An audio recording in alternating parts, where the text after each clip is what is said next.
We all have our guilty pleasures, and one of mine is reality competition, aka reality playoffs.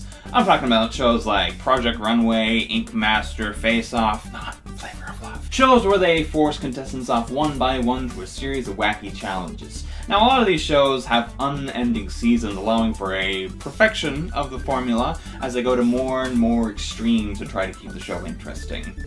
But a lot of them only got a few seasons. So today, we're looking at my top 5 favorite canceled reality shows. This entry is low on the list because I wouldn't necessarily bring back these specific shows, but video games and competition just makes sense.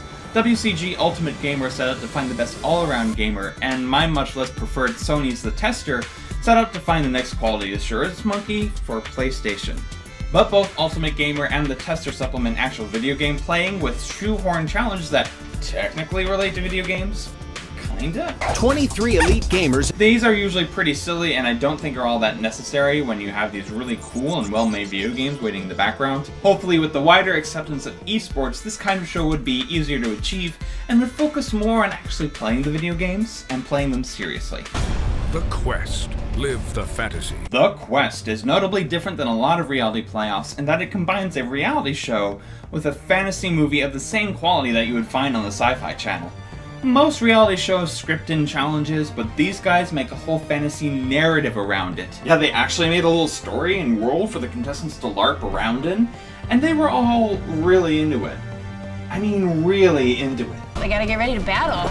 Let's go! With most reality shows, you accept that a significant portion of it isn't actually real, that it's manufactured spectacle. But the Quest goes a step further and plays into this false reality. This can lead to some hokey acting, but at least it's because they're trying to act like knights, not because they're trying to act like people. I think the funniest thing, though, is that the winner apparently takes home nothing except for the honor and glory of having won. Definitely helps with the budget, but you think they would have at least given them a I saved the kingdom and all I got was this lousy t-shirt. What they don't know is the game is murder. After all those guys bought into that fantasy world, next up we have a bunch of people who really got into those murder mystery dinner parties.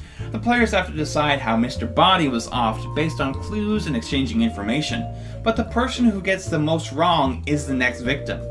The deaths themselves often come with an impressive amount of production value and actually had some concerned people writing in when the show aired.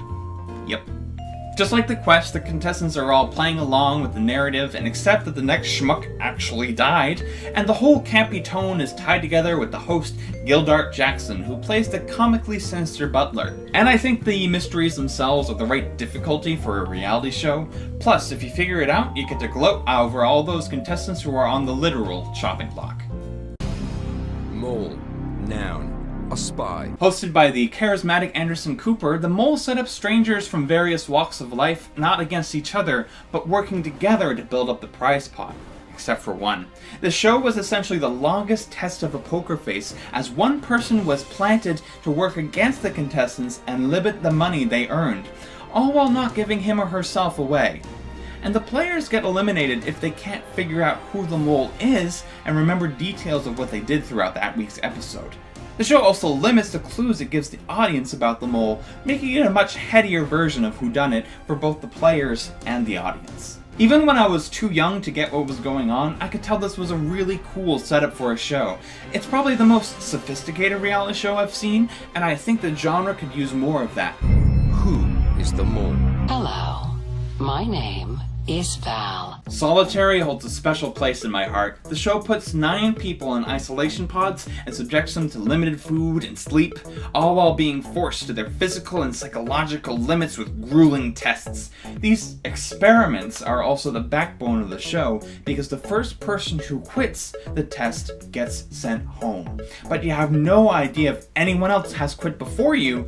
It's a game of chicken with yourself. Oh god, this is so hard.